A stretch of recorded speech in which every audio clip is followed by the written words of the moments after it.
European wines are her expertise. Chinedu Rita Rosa, CEO of Vines by Rosa, is revolutionizing how French winemakers approach African markets.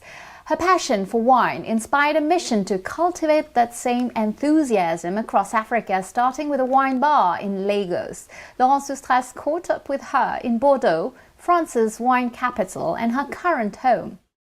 Hello, Chinedu Rita Rosa, and welcome to Initiative Africa. Tell us about how your story with wine began in Nigeria. Well, I come from a beautiful family. My dad was a banker. My mom was a businesswoman. And I was blessed and lucky enough to have an uncle who is an archbishop. And he was stationed in Rome, of course. He was studying, he was a lawyer, but also a priest. And when he would come home to Nigeria for holidays, he would come with bottles of wine. And knowing my dad is not a very big drinker, so he would bring wine and he would give us a taste of Tuscan wines from Italy. And that was how I first tasted wine at 16, I shouldn't be saying 16 anymore, but yes, at 16, just a taste. And it was just immediate affection for wine because I said, yeah, this I can drink. And ever since, I've always drank wine. Did many Nigerians know about wine at that time, or was it more of a beer territory? Oh, no. Nigeria is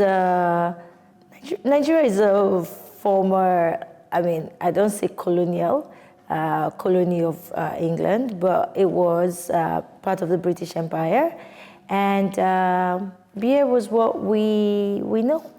And there was the original, something called ogogoro. It's like the Nigerian gin made from palm wine.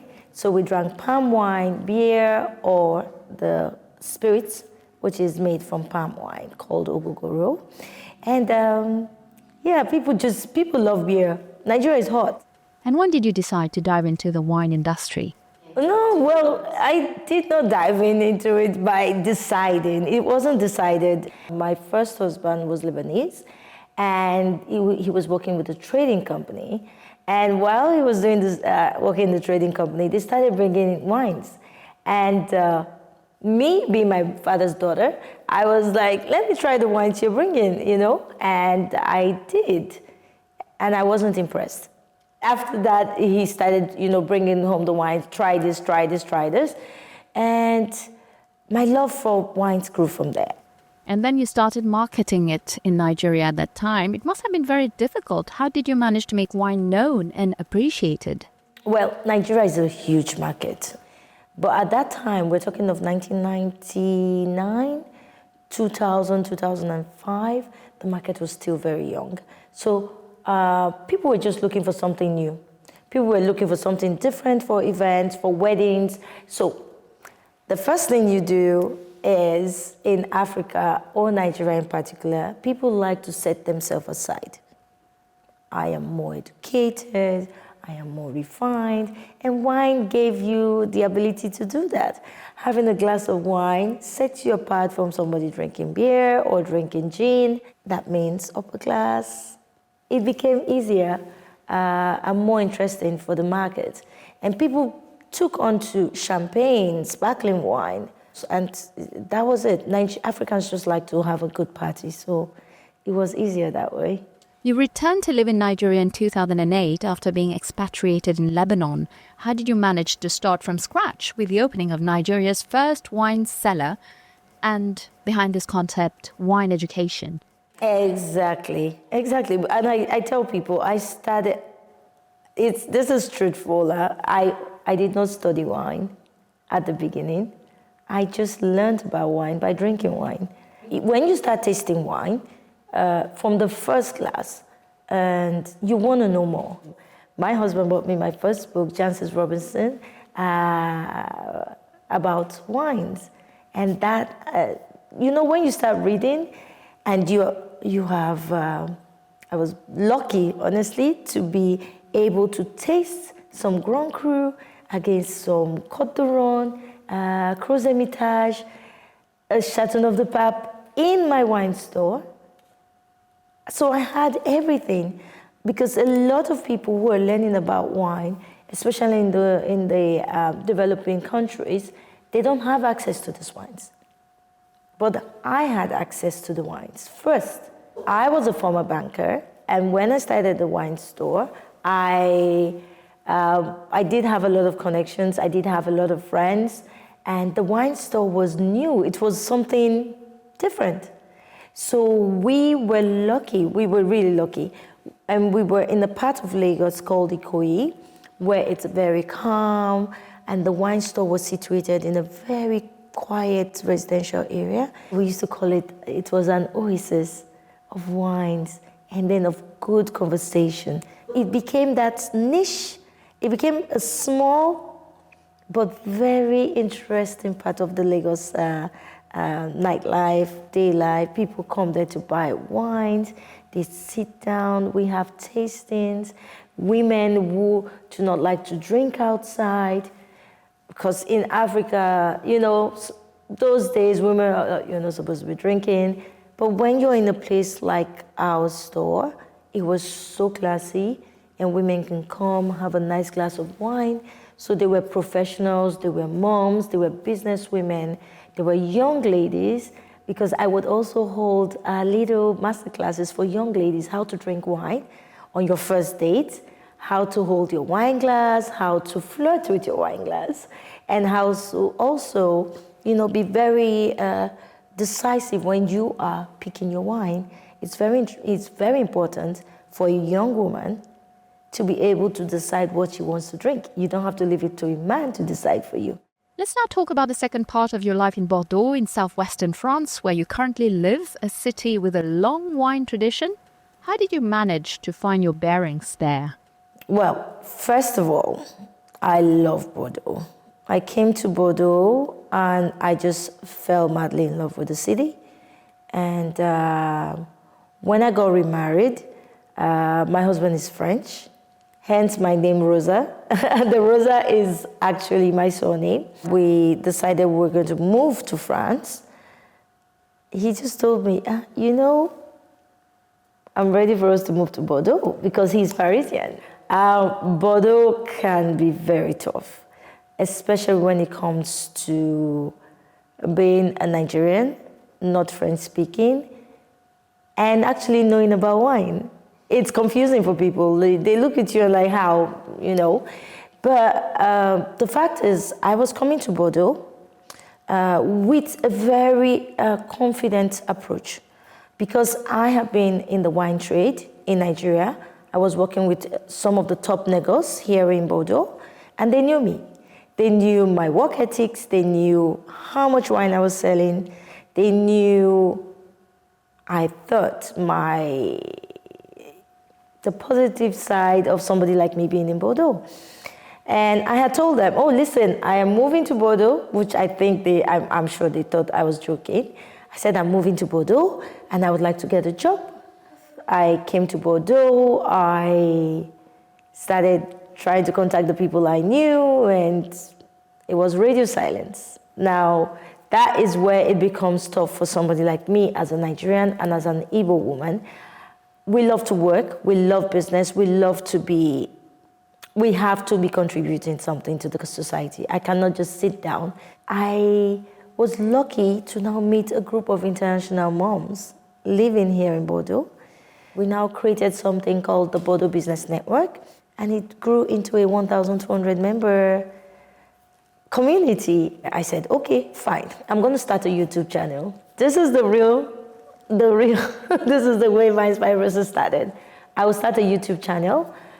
YouTube, the channel is still there. I love it. It made me move. I started Instagram, I started YouTube, and Facebook was very important to me.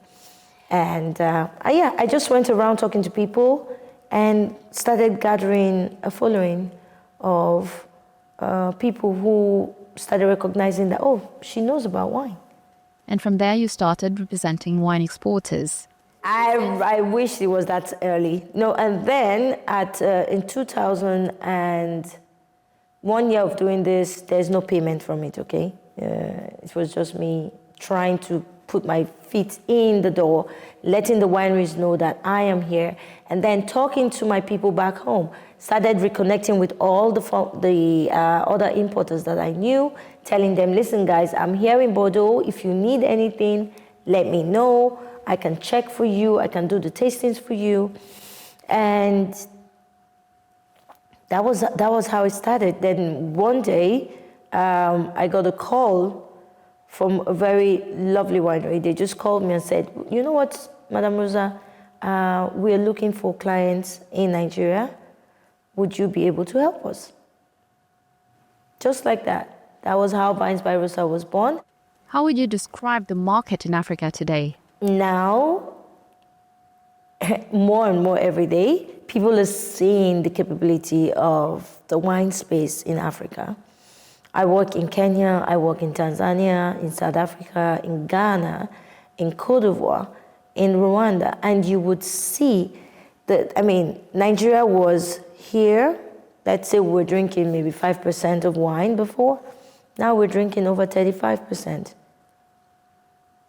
There is no wedding, there is no party, there is no table that you would not see a bottle of wine on. We have prices as low as €1.50 to €1,000. So everybody can have a glass of wine. Everybody can have a glass of sparkling wine. And is this something that South Africa masters better with more success in Africa than French wine, for example? I would not say the South Africans mastered it better. It was just economics. Because, there's a big, between South African wine producers, which are mostly white wine producers. Nigeria, for a time, we didn't buy wines from South Africa. Till the end of apartheid, till the end of, right now, equality being much better. Nigerians were very, very, we're very certain about this, that we would not buy wine from somebody who is standing over the head of a black man. And they have done a great job doing that by retelling the story and making everybody else feel more welcoming to the wines of South Africa. So yes, South Africa is has a big influence in the wine trade. And they have done a lot of job educating. I was also wondering if there were other places in sub-Saharan Africa where wine could grow. Well, newsflash, this is beautiful news for me because I'm working with one of the first wine from Togo. And that wine will be in France very soon. But there's also currently wine being grown in Côte d'Ivoire. So yes, there's a lot that's going to come out from Africa. And in Nigeria, we are currently looking at, there's a lot of grapes being grown in Nigeria. But African soils are very, very, very nutritious. So we need to find the proper place. And yes, the near future, we will have wines from Nigeria. And finally, you also have mentoring projects. Definitely, and that is one of the reasons why I have an NGO with my friend Jane Anson. We've created the Bordeaux Mentor Week, which is a program 100% free for 8 applicants every year to come and spend time in Bordeaux. It is free of charge, and we had won the best knowledge and education sharing program this year. So we're very proud of that program because it brings students from every part of the world that have been facing this bias. Being black is not easy in the wine trade, neither is it being Asian or gay or any of that.